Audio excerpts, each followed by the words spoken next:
Patay ang mag-ina sa Tondo, Maynila matapos martilyuhin ng sariling padre de pamilya.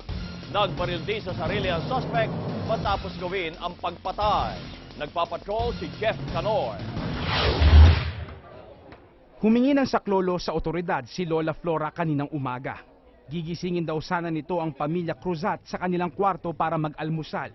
Pero nagulat na lang siya nang matagpuan na wala ng buhay ang mga ito. Sa paunang investigasyon ng mga pulis, lumilitaw na ang padre de pamilya na si Nelson Cruzat ang sospek. Base kasi sa mga nakalap na ebidensya, tila binalutan daw ng kumot sa ulo ni Nelson ang asawa na si Cecil at 8 taong gulang na anak na si Christian, bago pinagpapalo sa ulo gamit ang martilyo. Matapos ito, binaril daw ni Nelson ang sarili. Wala namang forced entry, no? Wala ring nawala, yung mga gamit intact. So sa initial na investigation natin, nakikita natin to na parang yung mag-ina pinatay ng ama. Nagulat naman ang mga kapitbahay ng pamilya sa nangyari. Pinagtataka namin, sobrang bait naman nila at saka mga tahimik yung mga taong. Tumanggi namang magbigay ng pahayag ang kamag-anak ng mga biktima sa media.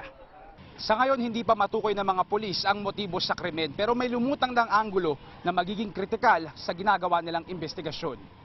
Ayon sa barangay chairman, sinabihan daw siya ni Lola Flora na may problema ang anak na si Cecil dahil sa pagiging alahero ng mister.